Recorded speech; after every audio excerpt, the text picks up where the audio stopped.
All right, welcome back and Alive Now. I'm Austin Westfall, a live look at Jerusalem on what is now Saturday morning, Israel Standard Time. There has been so many headlines as the week has progressed. I haven't gotten a chance to catch up with Alon Burstein here in the past week. There's lots of stuff for us to discuss here, Alon. Welcome in. Let's start off with some of the protest activity that we've been seeing in Gaza. So it looks like we're actually having some trouble playing out some of that video. So let's take a look at this live look at Jerusalem once again.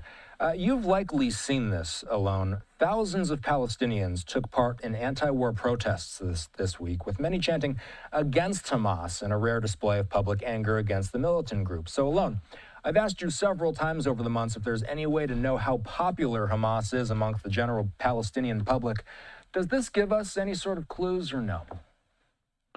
It's good to see you, Austin. This is not the first time that we've had protests breaking out in the Gaza Strip during the war. We had a similar phenomenon happening about a year ago, maybe a little bit less, where this is really grassroots organizations. There's no evidence that they're being spurred on by anyone else. Israel's making a lot of public statements encouraging them, which it's arguable if that's advisable or not, but is making a lot of public statements encouraging this. However, it really does seem like grassroots organizations within, this time it started from the northern parts of the Gaza Strip. Last time it also started from the north, but then spread to the south. And really what we're seeing is people that are getting up almost out of the midst of desperation and chanting enough. You know, in Israel, this has been reported as they're chanting against Hamas.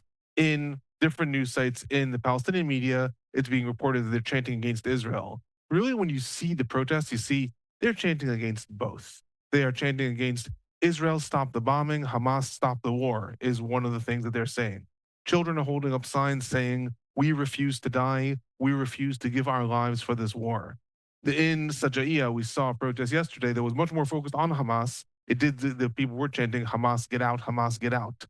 What this indicates, I would say, is less popularity contest for Hamas.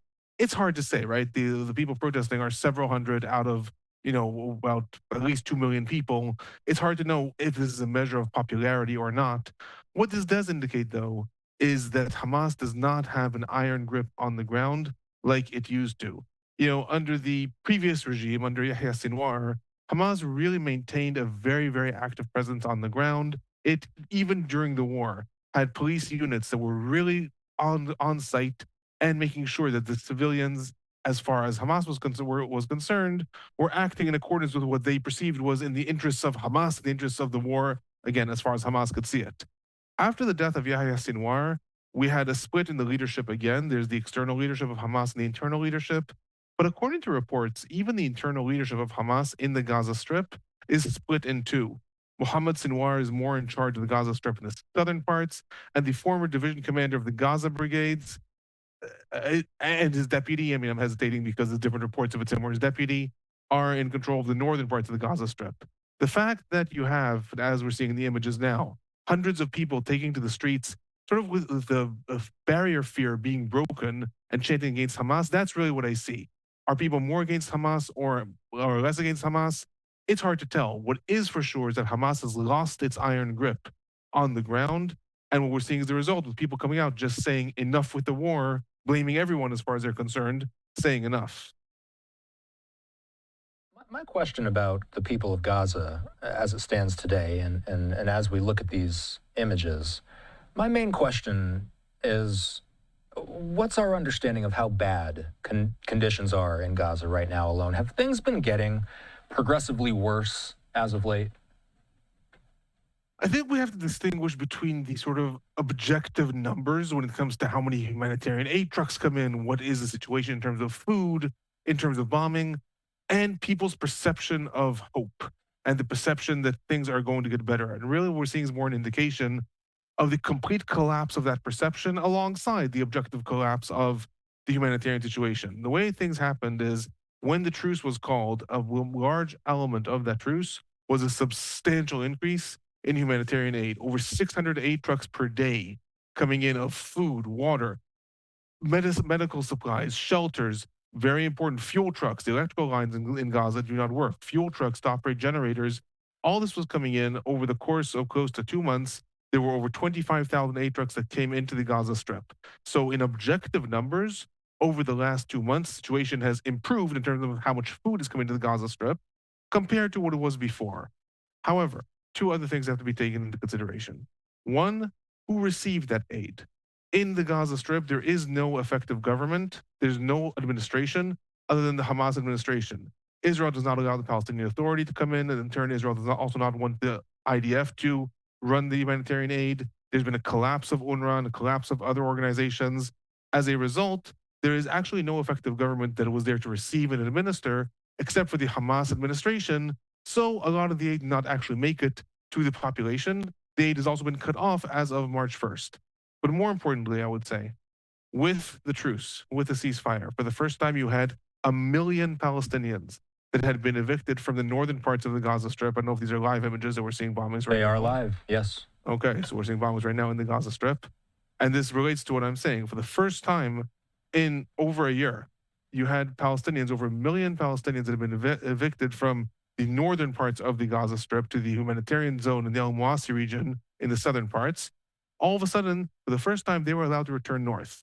In the northern parts of the Gaza Strip, some areas, Jabalia refugee camps, Zaytun, Sajaiya, are reportedly wastelands. People have returned home and have seen that after a year and a half of living in tents, living with nothing, a lot of them have lost family members. They have come back and they found all their homes and entire cities in rubble. This means that when people may have held on to hope for the last year and change, they come back, that hope has been shattered. Then it's Ramadan. That's a time of family getting together. Gaza is also a relatively religious community, and people got together. Now all of a sudden violence is breaking out again. I think what we're seeing is both the objective reality of lack of humanitarian aid, according to IDF reports. Food in the Gaza Strip is likely to start running out within the next 60 days. But more than that, we're seeing just the symbol of people losing hope that things are on an upward trajectory. And this time they sort of don't want to just lie down and say, okay, the war is coming back. They want to do something about it. And that's, I think, what we're seeing the result of that. Correction on my end, that was not a live image of Gaza. What we're looking at right now is a live image of Gaza. What we were just looking at a moment ago is this deceptively similar picture of Gaza. This is not live. This is a taped playback of when there was military activity taking place in Gaza. I got to ask you, talking about Gaza, though, again, a live look at it. We haven't seen any military activity in the immediate recent moments here. But I got to ask you about a scoop that Axios got, Alon.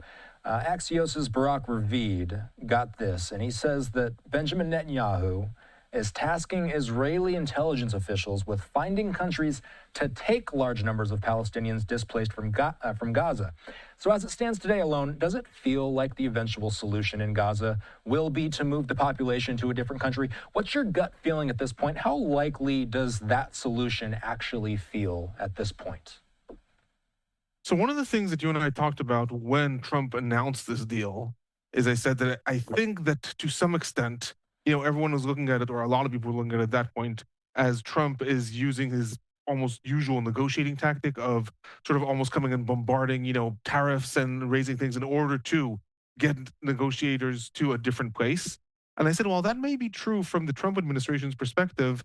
What he's likely not taking into consideration is within Israel's government, this is going to be taken seriously.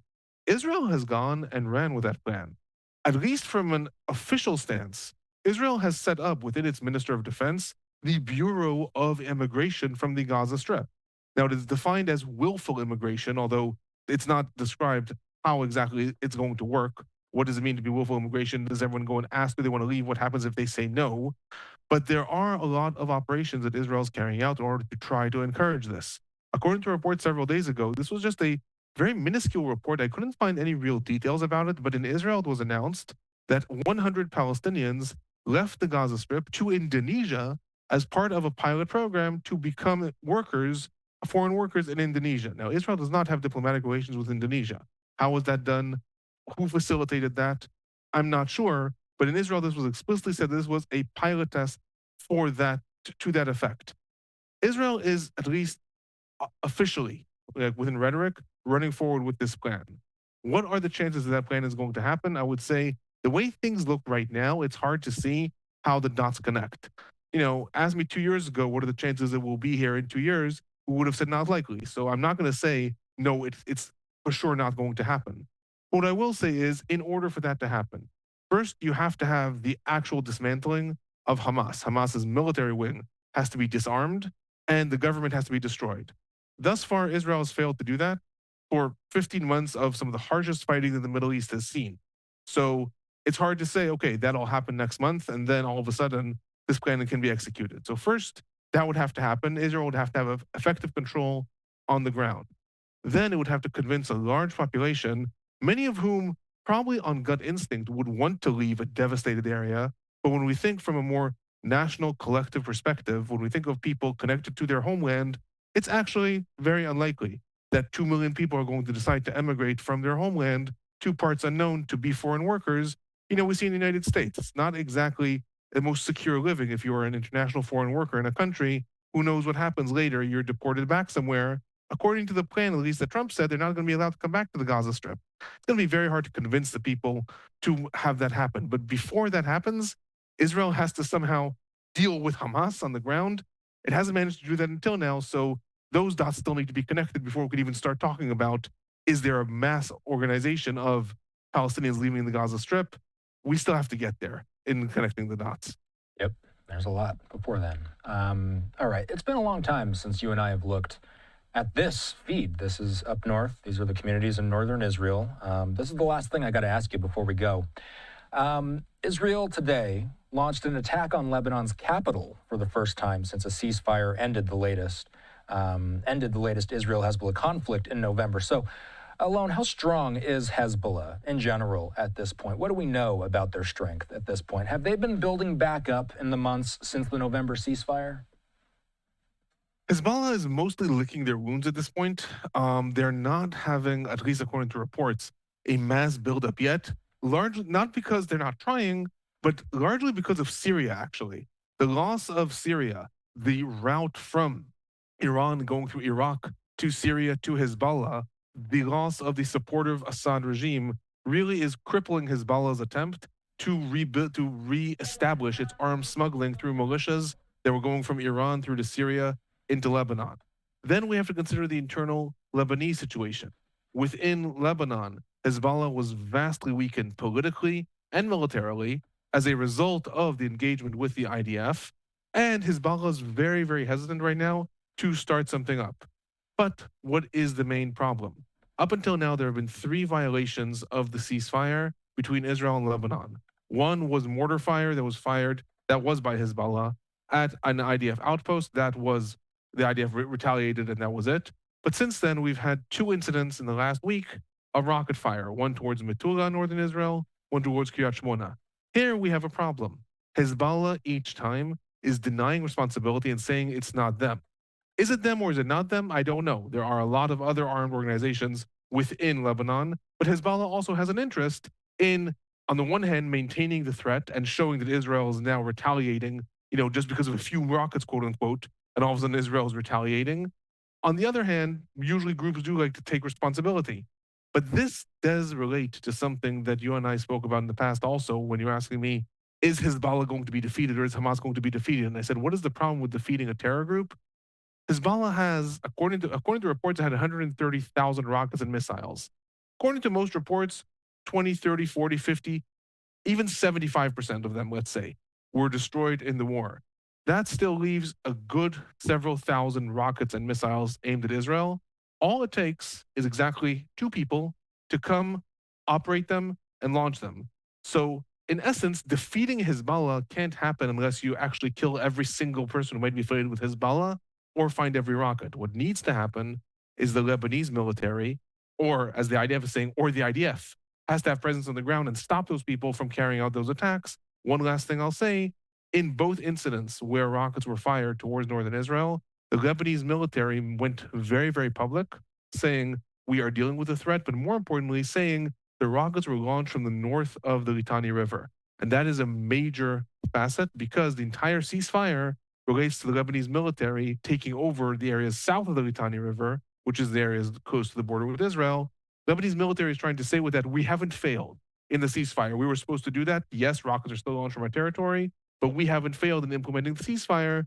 Don't say that we're not honoring it. That's what they're at least trying to say. So everyone in Lebanon, Hezbollah, Lebanese military are trying to say that they still want the ceasefire. Israel is saying, yes, but if rockets are fired at northern Israel, we are going to be attacking Lebanon regardless of rhetoric. That's the current game at this moment. Alon uploads his own analysis on his personal YouTube channel. Alon, as always, it's good to see you. We'll be talking soon. Have a good weekend. Thank you. Have a good weekend.